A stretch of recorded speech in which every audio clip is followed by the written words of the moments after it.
Please be seated.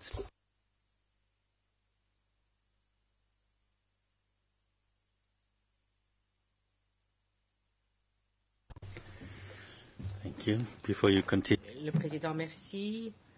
Je vois que nous avons un nouveau membre de votre équipe, Monsieur Tiger. Monsieur Tiger, oui, comme je vous l'ai indiqué, président, Madame Bach est avec nous et elle vous reparlera concernant Srebrenica dans peu de temps. Le président, je vous remercie. Veuillez poursuivre, dit le président. Madame Gustafsson. Merci, dit Madame Gustafsson. Et je voudrais revenir aux tirs isolés F11 et F14, F15 et F16. Toutes ces attaques se sont produites le long de la route principale, près du virage en S des rails de tram, dans une portion de la route que l'on avait appelée Sniper Alley. Comme nous l'avons dit dans notre exposé au paragraphe 13-22, les éléments de preuve démontrent qu'il y a eu des attaques délibérées de la SRK sur les civils. Les tirs isolés de Grabovica vers Zamaotvode étaient de notoriété publique. Les enquêtes confirment que la défense a essayé de minimiser ces éléments qui sont visés sur des supputations qui sont spéculatives et fondées sur des méthode non scientifique. Je reviens sur F11. C'est aussi en lien avec l'une des questions posées par la Chambre. L'attentat F11 est le deuxième de 3 attaques à la mitrailleuse qui ont eu lieu dans la même zone en quelques minutes seulement, le 8 octobre 1994. Un autre tram a essuyé des tirs de mitrailleuse juste avant l'attentat F11 et quelques minutes après. Un groupe de piétons a été pris pour cible. La Chambre a interrogé l'accusation de clarifier une contradiction entre les faits déjà jugés AF 2932 qui dit que les tirs provenaient de la direction du bâtiment Metalka et P 2421, rapport de l'ONU disant que les tirs provenaient d'un groupe de maisons proches du cimetière juif. J'aimerais revenir sur la question plus théorique de la Chambre, quant à savoir ce que doit faire la Chambre lorsque les preuves à charge contredisent un fait déjà tranché. À cet égard, la jurisprudence est claire. Des faits déjà examinés, ayant pour objet un constat judiciaire, sont des présomptions. Il échait en fin de compte à la Chambre d'en apprécier la pertinence et la valeur à la lumière de l'ensemble des éléments de preuve. Je vous renvoie à la décision de la Chambre d'appel Carremera du 16 juin 2006, paragraphe 42. Également la décision de la Chambre de première instance dans l'affaire Popovic du 26 septembre 2006, paragraphe 21, et la décision de la Chambre de première instance dans l'affaire Krajnic du 24 mars 2005, paragraphe 17. Toutefois, en l'instance, la position de l'accusation présentée dans notre mémoire appendice 16, paragraphe 18, est que le tram sur lequel on a tiré dans l'attentat F11 a été ciblé à partir d'un tireur embusqué de la SRK au sud de la rivière Miliaka. Ceci est appuyé par tous les éléments de preuve crédibles, y compris AF 2932 et le rapport de l'ONU P2421. Je vous renvoie maintenant à cette photographie P6018. C'est une photo qui a été prise à partir du sud, orientée donc vers le nord du site de cet événement. Nous avons maintenant la même photo sur laquelle nous avons indiqué un certain nombre d'endroits pour aider la Chambre de première instance. Cet événement a eu lieu sur Smaya Odbosne, soit au croisement avec la rue Franier-Radkok, qui est l'endroit numéro 2 sur cette illustration, ou au croisement avec la rue Djure-Danisic, qui est l'endroit numéro 1. Ces numéros ont été placés pour votre facilité. Ils correspondent aux cartes de la Fort-Pronu dans le rapport de la Fort-Pronu sur cet événement et indiquent certaines des positions occupées par les observateurs de l'ONU au moment de l'attentat P24-21 et la carte est aux pages 4 et 5 de l'original en français.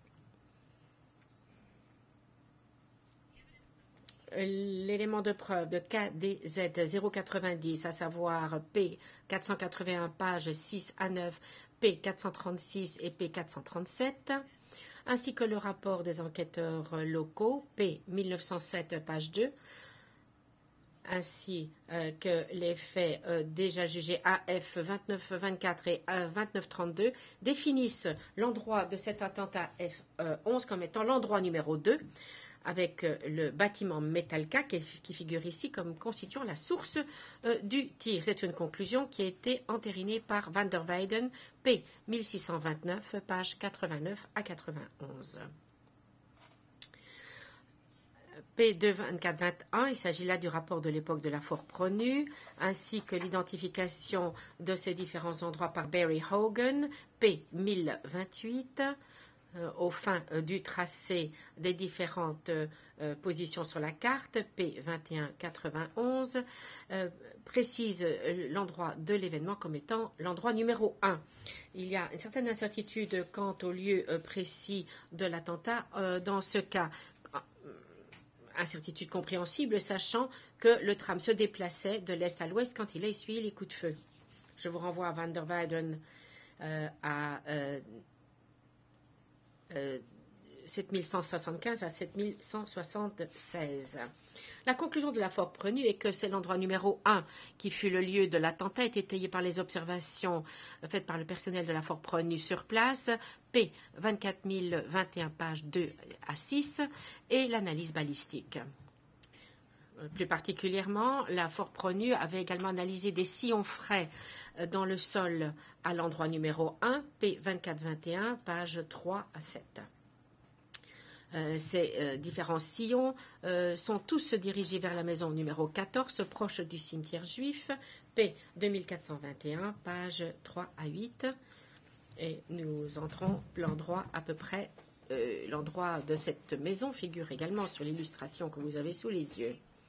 L'angle d'entrée des balles dans le tram qui ont été analysés par la Fort-Pronu lorsqu'on les superpose avec cet endroit 1 indique toujours la même origine du tir. P2421, page 3. Van der Weyden n'a pas exclu ce scénario, à savoir que ce tram a été attaqué au lieu numéro 1, auquel cas le tir aurait provenu des positions de la SRK dans la zone à l'ouest du cimetière juif, mais il a plutôt penché en faveur de l'endroit numéro 2, étant donné le temps de l'exposition au feu et les retards des témoins, sachant que ceux-ci essuyaient également des coups de feu.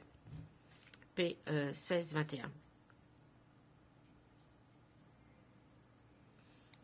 Alors, s'il existe en effet une certaine incertitude quant à l'endroit précis de l'origine des coups de feu, incertitude également de l'endroit précis de l'attentat, la Chambre n'a pas à trancher l'endroit précis, car indépendamment de savoir si l'attentat a eu lieu à l'endroit numéro 2 ou 1, en tout cas, il est certain que le tir provenait de position de la SRK au sud de la rivière Miliaka. Ceci, car, tout d'abord, ces deux endroits étaient exposés à des positions occupées par des tireurs embusqués des SRK qui étaient bien connus depuis l'endroit numéro 2, bâtiment Metalka, et l'endroit numéro 1, les maisons détenues par la SRK près du cimetière juif. Ensuite, à titre alternatif, le fait que ce tir provenait de cette petite bande de territoire détenue par la Bosnie entre les rails de tram et la rivière n'est pas une alternative raisonnable, car il aurait fallu que le tireur ait mitraillé ce tram à partir d'une position qui se trouvait juste de l'autre côté de la rue par rapport au tram, donc au su et au vu des passagers et de nombreux membres du personnel de l'ONU qui étaient là pour suivre les activités des tirs embusqués à l'époque. Il s'agit là d'une théorie fort implausible et illogique et qui n'est étayée par aucune preuve crédible. et qui a été d'ailleurs rejeté de façon explicite par M. Van der Weyden. Il a expliqué que si le tram avait essuyé des coups de feu à partir du territoire de la BH au sud, le tireur aurait dû être à 25 mètres, ce qui est un scénario totalement illogique, c'est les termes qu'il a utilisés, sachant qu'il y avait la présence bien connue de la presse internationale à l'Holiday Inn. Vous voyez le bâtiment jaune sur l'image, page 7175. Quoi qu'il en soit, il s'agit vraiment de la théorie qui a été défendue par l'expert de la défense Poparitch, qui dit que les coups de feu dans ces 3 attentats de cette journée provenaient du bâtiment du Conseil exécutif qui figure à l'image. Transcrite, page 39252. La théorie de Poparitch est éminemment biaisée pour un nombre de raisons. Tout d'abord, selon cette théorie de Poparitch, 2 trams et puis ensuite un groupe de piétons ont essuyé des tirs de mitrailleuses de façon répétée à partir d'une position se trouvant juste en face dans la rue par rapport au tram, au su et au vu de tout le monde, et personne ne l'aurait vu. Ces tirs de mitrailleuses répétés n'auraient pas été vus non plus par les personnels de lutte contre les tirs embusqués de l'ONU qui s'est positionné juste devant le bâtiment du Conseil exécutif et parmi d'autres endroits et qui justement surveillait ce type d'activité dans la zone P24-21. Il y a également des risques de détection. Certains pour ce tireur, il aurait dû se trouver au rez-de-chaussée ou un étage très bas du bâtiment, étant donné l'angle très fermé, 9 degrés par rapport à l'horizontale, de l'angle de trajectoire de la balle vers le tram. Ceci a été conclu par la Fort Pronu suite à des examens des impacts de balles dans le tram P24-21. La définition de la trajectoire de la balle de la Fort Pronu contredit donc la théorie de Poparitch, car il parlait d'un angle très ouvert de descente des balles, il parlait de 45 à 60 degrés. Analyse fondue sur la taille et la forme d'un nuage de poussière qu'il avait vu sur une vidéo, page 39 252 à 53. Lorsqu'on l'a confronté à sa propre contradiction, Poparitch a changé sa théorie à l'instant en disant que l'angle pourrait être entre 2 et 80 degrés. Fin de citation, page 39 261 à 39 263. Et la théorie de Poparitch n'offre aucune explication des impacts ou des sillons de balles récents constatés par les enquêtes des Nations Unies au point 1 après les tirs sur des civils qui incriminaient la position du SRK à la maison 14. Poparitch n'a pas tenu compte de cela et a plutôt tiré des conclusions hâtives basées sur la forme des nuages de poussière et son interprétation hasardeuse du geste d'un soldat de Fort Pronu sur une vidéo dont il n'a pas écouté la bande-son. C'est notre mémoire en clôture, annexe C, paragraphe 11. La théorie de la défense n'est qu'un nouvel avatar à peine modifié de la théorie du complot original que Mladic a avancé aux fonctionnaires des Nations Unies à la suite de protestations immédiatement après les faits. L'affirmation de Mladic selon laquelle le tir provenait de l'Holiday Inn, que vous voyez ici, qui se trouvait en face du tram, une position de tir tout à fait impossible, a été réfutée immédiatement par les Nations Unies. Et vous pouvez trouver cela au P867, page 2. Après avoir eu 20 ans pour réfléchir, la défense n'a rien trouvé de mieux que la théorie du siège du Conseil exécutif. La seule conclusion raisonnable est que les tirs visant le tram lors de l'incident F11 venaient d'un territoire sur le contrôle du SRK, au sud de la Mediachka. Relevons également que pour les autres attaques de tram dans la zone, la défense a avancé d'autres théories tout aussi invraisemblables selon lesquelles les tirs provenaient de bâtiments situés dans des alentours immédiats. Par exemple, pour le F8, elle prétend que l'on a tiré sur le tram depuis précisément le siège du Conseil exécutif, D4884, paragraphe 324. Pour F15, elle prétend que le tram a été mitraillé depuis le toit du musée de la Révolution. De l'autre côté de la rue, à gauche de l'Holiday Inn, où d'autres bâtiments non nommés proches. Page 39 281, 30 282. Et F16, elle prétend que de multiples balles ont été tirées depuis le conseil exécutif ou le musée. Page 38 931. Donc selon la défense, les membres de la BH tiraient de manière répétée sur leur propre civil devant leurs yeux, devant la presse internationale et les Nations Unies. Et comme l'indique notre analyse de ces événements dans notre mémoire, ces théories sont totalement contredites par des preuves contenant des analyses d'experts et des récits de témoins oculaires. Ces théories implausibles de la défense ne font que donner plus de crédit aux preuves attribuant au SRK la responsabilité de ces attaques.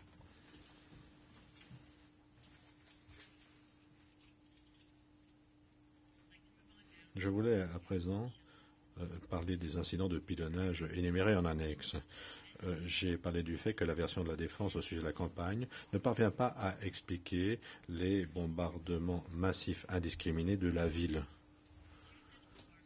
par le SRK pour les deux bombardements décrits dans les annexes G1 et G2. Cette incapacité se traduit par des arguments futiles portant sur la procédure. Pour G1, la défense, de manière incroyable, continue à insister pour dire que cet incident n'est pas le pilonnage massif de Sarajevo, approximativement à partir du 28 mai, mais un seul tir de mortier sur la rue Vassy-Miskin le 27 mai 1992. Cette affirmation est directement contredite par le libellé de l'acte d'accusation et a été répété malgré, a fait l'objet de notifications nombreuses de l'accusation de la Chambre selon lesquelles l'événement de la rue Vassy-Miskin n'est pas G1, sans parler du fait que l'accusé lui-même a explicitement reconnu que l'événement de la rue Vassy-Miskin n'est pas couvert par l'acte d'accusation. Page 6394 et 28 867 du compte-rendu d'audience. L'authentique G1 qualifié par Slobodan Milosevic de bombardement sanglant et criminel consiste en un pilonnage indiscriminé et intense de la ville, commandé personnellement par Mladic avec l'aide de Karadzic, le soutien de Karadzic. Nous en parlons au paragraphe 727 de notre mémoire de clôture. La défense invoque également le fait que Mladic ait nié à l'époque l'authenticité de conversations interceptées dans lesquelles il ordonne à ses subordonnés de tirer sur les zones civiles de Sarajevo les 28 et 29 mai 1992, dès 207. Invoqué au paragraphe 1995 et 96. Il est évident que Mladic trahit sciemment la vérité lorsqu'il dit que ces conversations interceptées ont été fabriquées par des acteurs qui peuvent imiter, je cite, « votre voix, ma voix », c'est de n'importe qui, car ils savaient que la conversation était sous écoute. Ces trois conversations interceptées ont été authentifiées de manière fiable. Il s'agit de la pièce confidentielle P1154, pages 69 à 73. Pour G2, le président, avant de poursuivre, j'ai une question au sujet de G1, mais avant de la poser, je voulais demander si vous pouviez à nouveau projeter votre photo.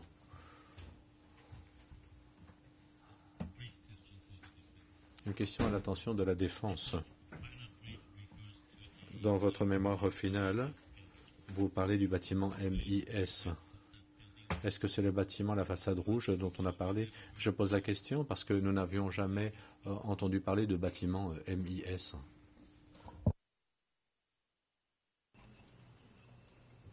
Excellentie, da li je to F ili G? L'accusé F ou G? Je ne comprends plus très bien. Il faudrait que je consulte. Il s'agit de l'événement F, n'est-ce pas? Le président, oui. Des tirs embusqués. Le bâtiment MIS. Vous pouvez nous répondre plus tard. Pour en revenir à l'événement F11, Madame Gustafsson, est-ce que l'on peut dire que pour l'accusation, l'on ne peut pas identifier la source des tirs dans ce cas-ci? C'est exact, Monsieur le Président. Nous ne pouvons pas identifier la source des tirs compte tenu des preuves contradictoires au sujet de l'endroit exact de l'attaque.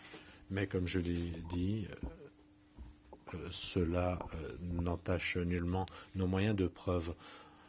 Le Président et le rapport des Nations Unies P2421 2421, je me souviens qu'à l'époque, les Nations Unies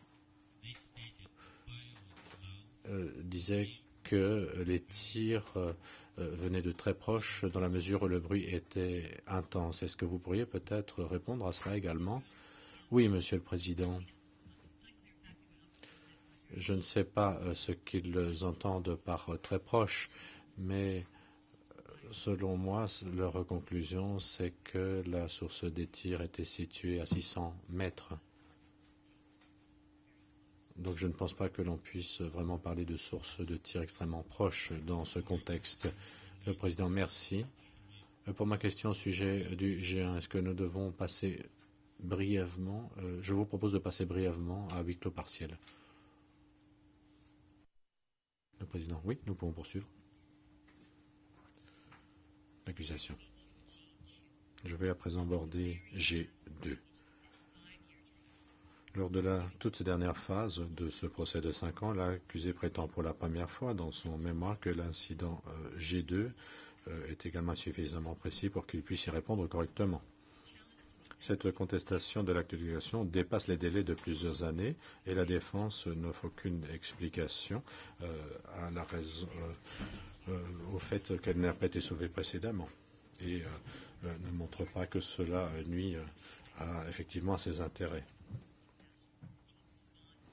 Et nous avons, dans notre réponse du 11 septembre 2014, donné une réponse similaire à celle que nous avions donnée pour d'autres contestations de l'acte d'accusation. Au paragraphe 1998, la défense prétend que l'acte d'accusation ne contient qu'une référence. Excusez-moi, est-ce que cette décision, le Président interrompt, est-ce que cette décision au sujet d'un défaut de l'acte d'accusation a été déposée? Maître Robinson, nous l'avons reçu au début de cette session.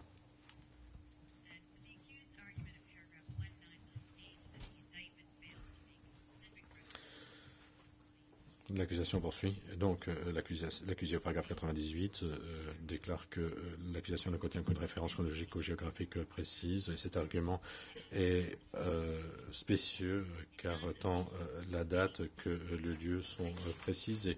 Dans aucune des nombreuses requêtes contestant l'acte d'accusation, dont une remonte à seulement il y a quelques semaines, l'accusé n'a soulevé la question, ce qui indique qu'il n'a jamais considéré que ce manque de clarté existait. Et son propre mémoire indique qu'il comprend effectivement l'accusation, car il propose une ligne de défense à son sujet. Notamment, il prétend que les opérations de combat du 6 juin avaient pour but de repousser les attaques de la BIH.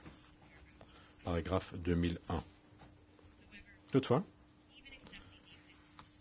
même si l'on accepte l'existence de certains combats dans la zone de Sarajevo le 6 juin, cela ne peut pas expliquer les tirs d'artillerie sauvages et éparpillés qui ont frappé toute la ville, le pilonnage nocturne massif de la ville au moment où peu de cibles militaires étaient visibles et le fait que le pilonnage ait surtout touché des parties de la ville dépourvues de cibles militaires apparentes faisant de nombreuses victimes civiles. Et tout cela peut être lu dans les détails dans notre mémoire au paragraphe 728-729. Je vais à présent aborder l'événement G4, l'attaque au mortier du 1er juin 1993 qui a touché un groupe de 200 personnes assistant à un match de football à Dobrynia. Au paragraphe 2002 à 2008, la défense se fonde entièrement sur la déposition de Subotić pour dire que seul un obus plutôt que deux ont été tirés à l'occasion de cet événement et ils ont été tirés depuis le côté bosnien de la BH de la ligne de front. Subotić a reconnu que si un obus avait été tiré par la BH dans ce cas, il aurait dû être tiré depuis une distance maximale de 200 mètres. Devant un bloc d'appartements dans un quartier résidentiel. Ce qui n'est absolument pas une hypothèse plausible. D'abord, il est inconcevable que la BH ait pu tirer 2 obus de mortier sur sa propre population à partir d'une distance de 200 mètres maximum dans une zone densément peuplée. Lors d'une journée ensoleillée, un moment où un groupe important de civils s'était rassemblé pour assister à un match de football sans avoir été vu ni entendu. Qui plus est, si l'on tire de si près, eh bien, cela signifie qu'on a le risque que le but retombe sur soi. Hamil explique que le rayon la zone de danger pour un obus de mortier de 80 mm est de 250 mètres. Qui plus est, la défense explique au paragraphe 2007 que l'obus n'aurait pas pu être tiré depuis les positions de la VRS. Et cela se fonde sur l'analyse de Subotić qui est clairement non fiable. Par exemple, elle estime, sur la base de son examen d'un cratère datant d'il y a 17 ans, sans aucun stabilisateur, qu'il ne fait aucun doute que l'angle de descente était supérieur à 65 degrés. D 3542, paragraphe 44. Cette affirmation est contredite par la propre déposition de Subotić, car dans un autre contexte, elle a expliqué que si le cratère est un bon cratère, et je cite, on ne peut que déterminer très approximativement l'angle de chute. Je cite là la page du compte-rendu 38 360. Même si un rapport des Nations Unies a enregistré clairement 2 cratères sur les lieux, pièce P 1053, page 9, la défense insiste sur le fait que ce n'est pas le cas et se fonde sur l'affirmation bizarre de Subotić, disant que plus de 2 ans et demi après cette attaque, quelqu'un a creusé de façon inexplicable un 2e cratère dans l'asphalte à la main. Paragraphe 2005 et pièce D 3542, paragraphe 38. En résumé, la théorie de la défense se fonde sur une analyse, et cela est patent, qui n'est pas fiable et se fonde aussi sur l'idée qu'une équipe de mortiers de l'armée de Bosnie-Herzégovine a commencé une mission suicide afin de tirer sur sa propre population d'un poste adjacent sans avoir été détecté. Passons à l'événement G7, 4 février 1994. 3 obus de mortier ont atterri parmi un groupe de civils qui faisaient la queue pour obtenir de l'aide humanitaire à Dobrinja. Dans ce cas-là, les experts balistiques ont analysé les cratères et ont utilisé des méthodologies bien établies et ont déterminé que les obus venaient du territoire du SRK à l'est. La défense avance sur la base de l'analyse de Subotić que cette évaluation est très fausse et qu'il y a une erreur de 90 degrés environ et que les obus ont été tirés du territoire de l'armée de Bosnie-Herzégovine au nord. Pièce D 3542, paragraphes 86 et 87.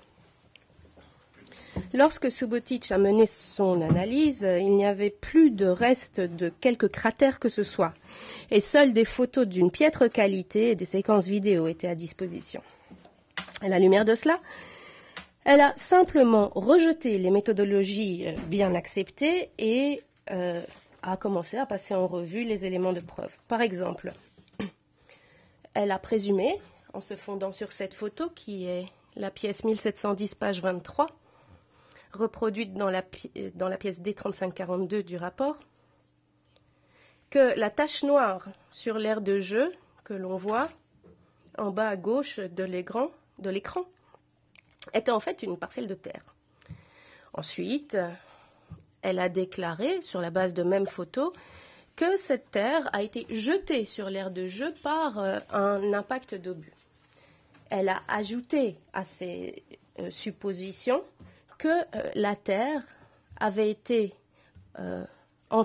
tassée, et qu'un obus précédent a dû atterrir tout près pour meubler le sol,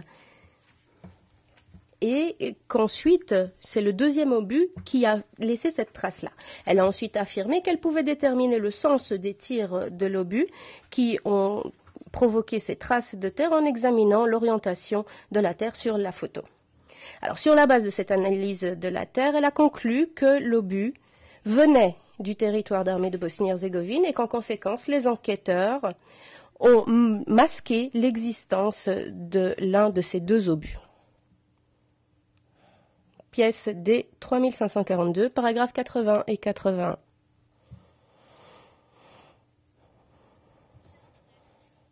Pour l'obus qui a atterri de l'autre côté de l'aire de jeu, les enquêteurs sur les lieux ont observé que l'empennage avait été fiché dans une direction est-ouest, ce qui corrobore le sens des tirs déterminés par l'analyse de cratère.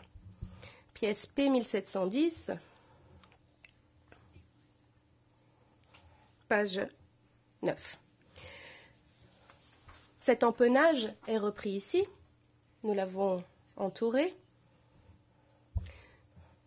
Image 78 de la pièce D3542. Et d'après la défense, au paragraphe 2044, en se fondant sur la théorie de Subotić, même si l'empennage était fiché dans un sens est-ouest, l'obus est venu du nord. Subotić pensait, je cite, l'empennage avait déjà touché la surface, a fait ricocher et s'est retrouvé à cet endroit-là. Fin de citation. Page 38276 du compte-rendu. En d'autres mots, elle a affirmé, et cela est tout à fait impossible, que l'obus venait de l'est, a fait ricochet et ensuite a réussi à se réorienter vers cet endroit-là et se ficher fermement dans l'asphalte et a fait face à l'ouest.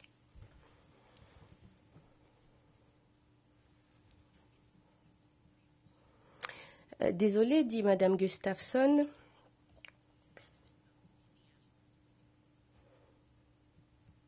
Elle a dit, et cela a été impossible, que l'obus venait du nord et pas de l'Est, comme je l'ai dit Madame Gustafsson. Alors, pour couronner le tout, Subotić a déclaré que cette image d'un autre empennage révèle l'existence d'une lettre N en police romaine de l'empennage. On lui a montré un élément comparatif de cette image arrêtée avec une photographie de meilleure qualité, pièce P6324. Et elle a convenu qu'il n'y avait pas de lettre N qui était visible sur la photographie, mais elle a refusé d'admettre que cette photographie était une image plus claire et a refusé de revenir sur sa théorie de la lettre N. Une théorie que la défense continue à avancer au paragraphe 2045 de son mémoire. Pour cet événement, la défense a remplacé des méthodologies scientifiques bien éprouvées par une théorie du maquillage, un empennage qui a été propulsé par magie et une image qui vient de nulle part. Passons à l'événement G8. 5 février 1994, massacre de Marcalé. Des enquêteurs locaux et des Nations Unies ont déterminé que l'obus avait été tiré avec un azimut d'environ 18 plus ou moins 5 degrés. L'équipe d'experts en balistique de Zečević a mesuré un angle de 60 degrés plus ou moins 5 pour l'angle de chute. Sur la base de la profondeur de l'empennage qui est fichée là, Zečević a exclu la possibilité d'une des trois charges et a conclu en conséquence que la portée était de 4500 à 6500 mètres, bien au-delà de la ligne de confrontation qui se trouvait à 2600 mètres. Cette conclusion est confirmée par d'autres éléments de preuve qui sont repris au paragraphe 59 de l'annexe C de notre mémoire. La défense remet en question deux éléments principaux à ces conclusions. Tout d'abord, la distance de l'emplacement de tir n'a pas pu être établie parce que le cratère qui a été changé ne permettait pas de mesurer un angle de chute précis. Et deuxièmement, la défense affirme que l'on ne peut déterminer d'où le mortier a été tiré à partir de la position de l'empennage dans le cratère. Paragraphe 2096. Alors, dans un effort de mettre à mal le calcul de l'angle de chute de Zetchevich, au paragraphe 2090, la défense se fonde sur les éléments de preuve d'Alsop, disant que l'angle de l'empennage fiché n'était pas nécessairement le même que l'angle de la trajectoire au moment de l'impact. La défense ne tient pas compte, cependant, que Alsop a confirmé la fiabilité du calcul de l'angle de chute de Zetchevich. À la page 29508 du compte-rendu, après avoir convenu que l'angle de chute a dû être de 35 à 50 ou 85 degrés, on lui a demandé,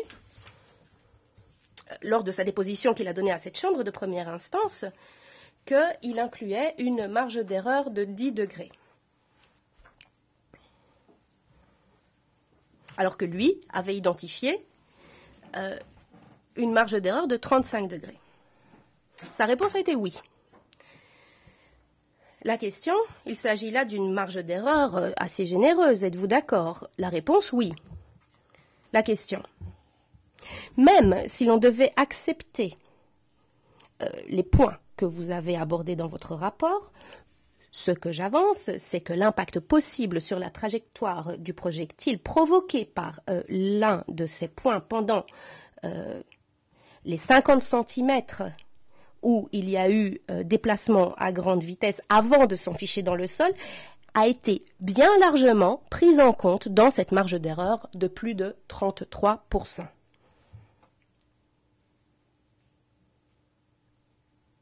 La réponse ? Oui. Fin de citation. L'expert de la défense a confirmé la fiabilité du calcul de l'angle de chute de 55 à 65 degrés de Zetchevich. La défense n'a pu que contester le calcul de la vitesse de Zetchevich basé sur la profondeur de l'empennage qui était fiché dans le sol. La défense se fonde encore une fois sur le rapport d'Alsop et ignore le fait qu'Alsop avait convenu que plusieurs de ses objections théoriques ne pourraient pas s'appliquer en l'espèce. Je vous réfère à l'annexe C, paragraphe 60 de notre mémoire.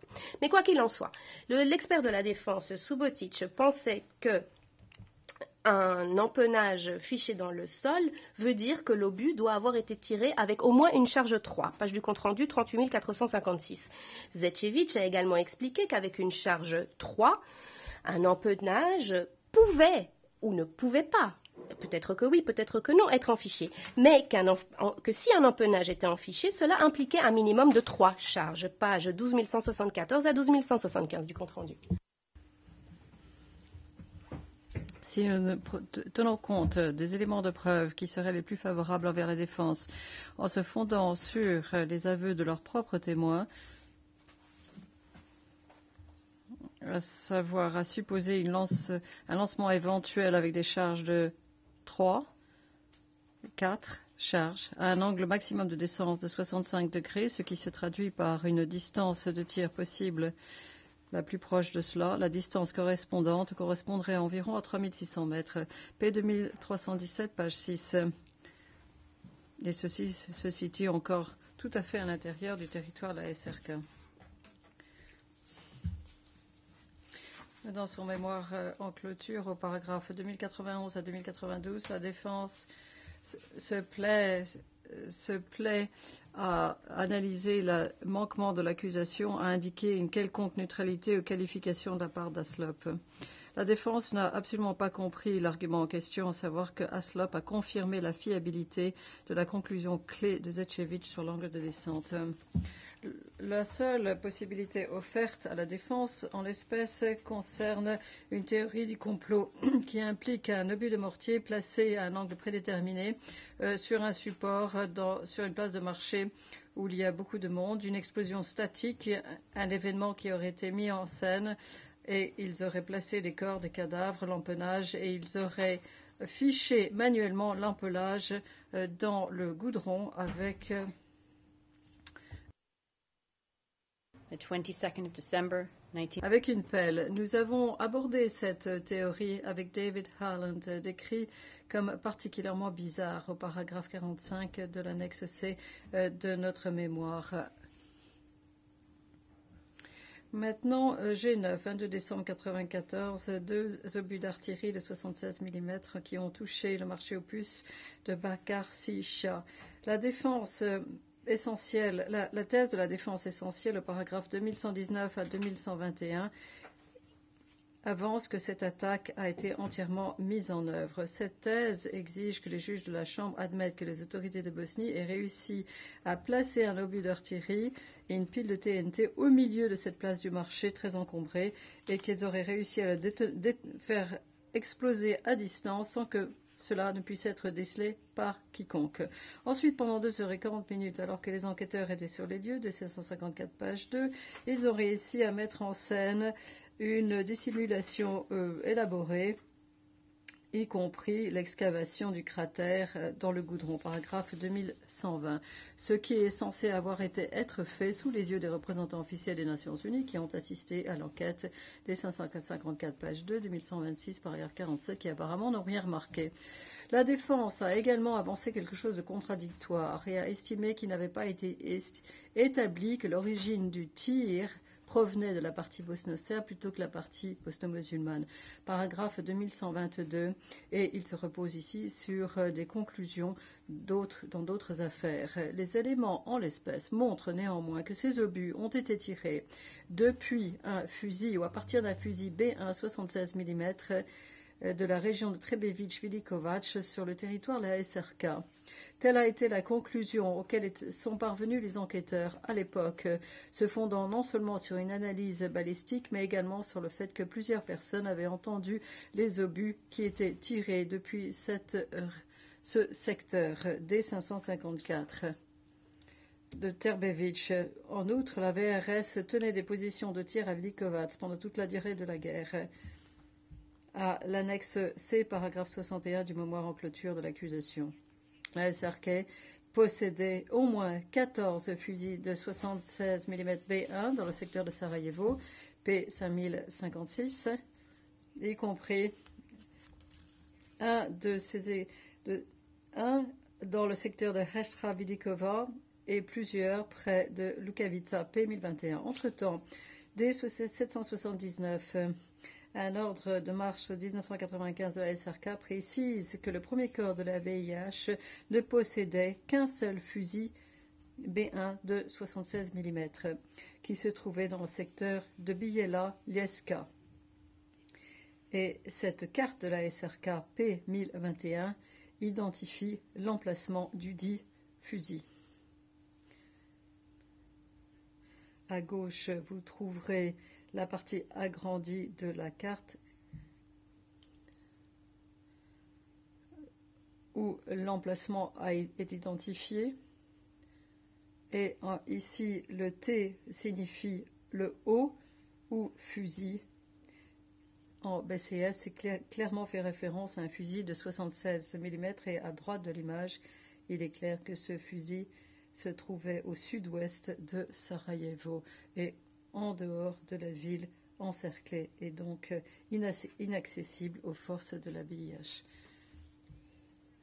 Ceci est confirmé de surcroît par la pièce P5 1968 au mois de janvier 1994, un ordre d'attaque de la SRK qui identifie les pièces d'artillerie connues de la BIH à Sarajevo et n'énumère pas un seul fusil B1 de 76 mm. Il n'y a pas un seul élément de preuve crédible indiquant que la responsabilité de la BH serait engagée en l'espèce. Tous les éléments de preuve pertinents concernant cette attaque, outre les éléments de preuve, montrent qu'il y a eu un modèle récurrent d'attaque mené par la SRK et pointe vers la responsabilité de la SRK. Ce qui m'amène à parler de G19, 28 août 1995, le massacre de Marcalais. Concernant cette attaque, contrairement aux affirmations de la défense, les éléments de preuve excluent manifestement la possibilité que le but ait pu être tiré du côté de la BIH de la ligne de confrontation. Les observateurs militaires qui se trouvaient à des postes d'observation à proximité n'ont vu ni entendu aucune activité de tir provenant du territoire de la BIH. Si cela avait été tiré depuis les lignes bosniennes, cela aurait certainement été entendu par les personnes qui se trouvaient à OP1 Konings P 1953, paragraphe 23, 90, 91 et T 9308, 9310. Pour Koenig, Smith, Turkusic et Hicks, les postes d'observation OP1 signifiaient que l'origine du tir se trouvait sur le territoire de la SRK. Paragraphe 65 de l'annexe C du mémoire en clôture de l'accusation. Le propre expert de la défense, Subotic, était d'accord pour dire que le fait que les UNMO n'ont pas entendu le mortier sortant écartait la possibilité que l'obus ait pu être tiré depuis le territoire de la BIH. D 3551, paragraphe 111 et 114E. En outre, même si la défense au paragraphe 2148 se fonde sur l'affirmation de Demerenko pour avoir personnellement exploré des milliers de mètres carrés sur l'ensemble de la pente, fin de citation, du mont Trebević, et n'a pu constater aucune éventuelle position de mortier de la SRK, même Demerco ne pensait pas qu'il s'agissait là d'une affirmation plausible. Page du compte-rendu d'audience 28 928. L'autre théorie de la défense est encore une explosion mise en scène et une explosion statique telle qu'élaborée par Subotic est typiquement sans fondement.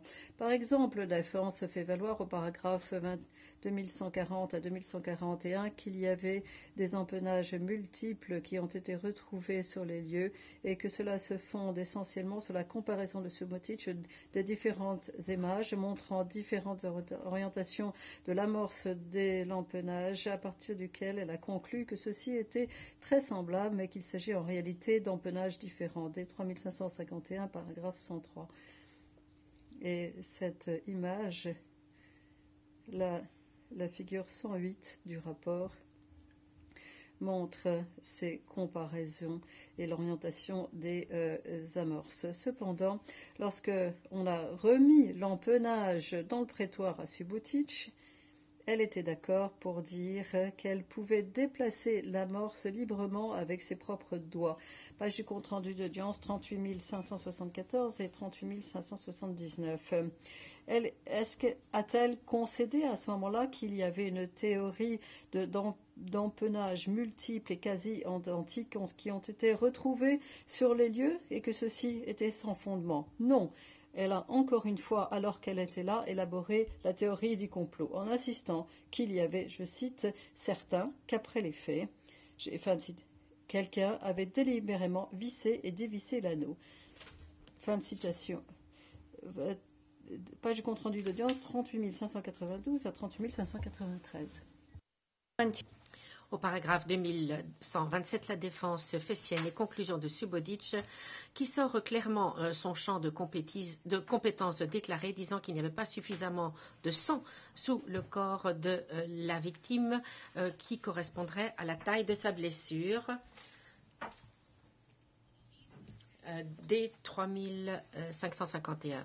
Mais ni la défense ni Subotic n'appuient son rapport qui expliquait sa théorie. Et Karadzic, dans le contre-interrogatoire de M. Turkusic concernant ces mêmes images, a expliqué sa position. Karadzic disait que l'essentiel de ces corps était en fait de vieux cadavres qui avaient été jetés sur la scène, mis en place aux fins de la mise en scène de cette explosion. Fin de citation.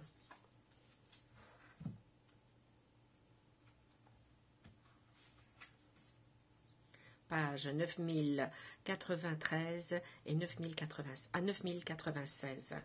Ainsi, la défense nous dit très clairement qu'à la suite de cette explosion, les autorités de Bosnie avaient réussi à transporter des cadavres stockés, ramassés auparavant, avec des blessures qui correspondraient grossièrement aux blessures suite à l'explosion d'un mortier sur la scène de l'explosion. Ils les avaient mis en place au milieu du carnage, et ceci aussi au vu de dizaines ou douzaines de témoins sans avoir été vus. Comme M. Turkovic l'a dit lorsque cette théorie lui a été présentée, il a dit ce type de spéculation, c'est le terme qu'il a utilisé, je recite, est la seule chose qui pourrait être encore plus monstrueuse que la scène elle-même. Fin de citation.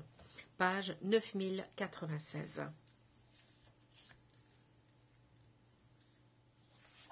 Je passe maintenant aux bombes aériennes modifiées. Comme nous l'avons dit dans notre mémoire, vers la fin de cette campagne de terreur, le SRK a commencé à lancer des bombes aériennes modifiées sur la ville. Ce sont là des armes très destructives et hautement imprécises qui ont été utilisées pour terroriser la population civile. Paragraphe 772 à 776.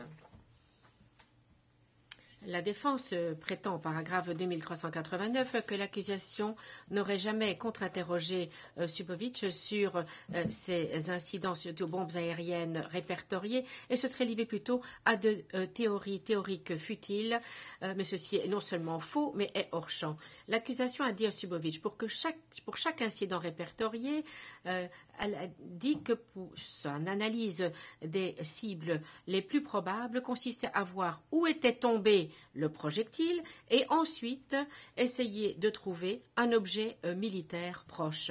Subovic a confirmé cela. Elle a expliqué qu'on ne lui avait pas donné des documents de la VRS à l'appui de son analyse de la cible la plus probable, analyse, je recite, qui n'avait rien à voir avec une doctrine militaire ou quoi que ce soit de ce type. Fin de citation. Elle a également défini ses prétendues cibles, je cite, car chacune se trouvait soit sur la trajectoire ou proche de la trajectoire du projectile. Fin de citation. Page 38 533 à 38 535. L'interrogatoire révèle donc qu'il n'y a pas eu de base factuelle indépendante sous-tendant cette thèse des cibles les plus probables. Ceci d'ailleurs démontre que l'analyse de Subotic sur la précision des bombes aériennes était tout à fait circulaire car elle se fonde sur une analyse fondée sur la distance entre le point d'impact et la cible la plus probable des 3540 paragraphe 151. En d'autres termes, Subotic a identifié les objets les plus proches du point d'impact de la bombe aérienne dont elle pouvait éventuellement dire qu'il avait une quelconque utilité militaire. Et ensuite, elle affirme qu'il s'agissait de la cible visée par la bombe aérienne. Et elle conclut que les bombes aériennes étaient précises puisqu'elles atterrissaient tellement proches de ces objets. Objets qu'elle identifie parce qu'ils étaient proches de l'impact. Dans son mémoire, la défense s'accroche à cette méthodologie circulaire. Exemple, paragraphe 2382, tout en n'expliquant pas comment deux armes imprécises, des fusées non guidées et des bombes aériennes, seraient rendues plus précises en les tirant ensemble, et ceci de manière totalement improvisée. Et la défense fait fi également des différentes raisons pour lesquelles les bombes aériennes étaient encore moins précises que les armes qui les transportent, raison que nous avons expliquée dans notre mémoire au paragraphe 708. La défense fait l'impasse également sur le fait que ses propres témoins les reconnus tels que Veljovic, qui a reconnu que les bombes aériennes modifiées pouvaient manquer leur cible de loin et donc ne pouvaient être utilisées dans des zones urbaines.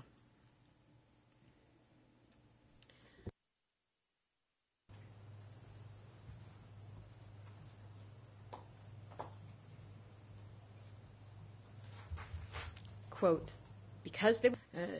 on ne pouvait les utiliser car il y avait un risque de pouvoir abattre nos propres hommes ou des civils. Fin de citation, page 29269 à 29270, où Demurenko, qui a dit dans une interview que ces bombes aériennes motivées étaient des armes constitué d'éléments liés qui atterrissaient où Dieu le voulait.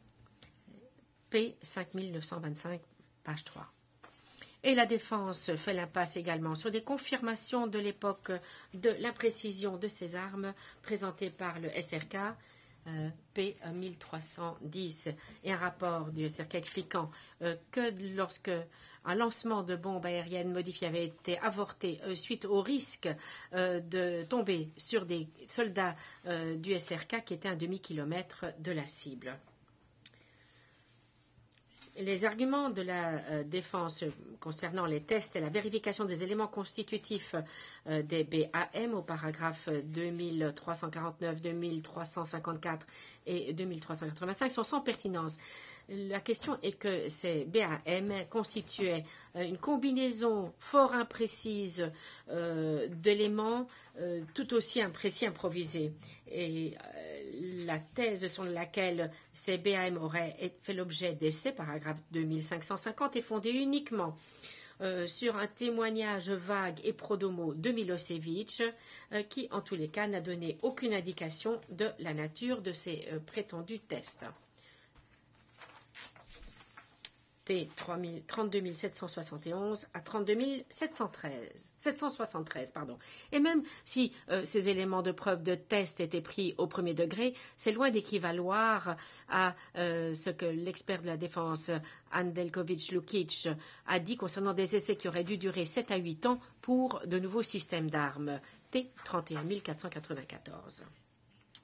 La défense avance des arguments non étayés par les preuves disant que l'ABH avait utilisé des BAM. Ceci est fondé sur des thèses non étayées par les preuves, vagues, par des officiers du SRK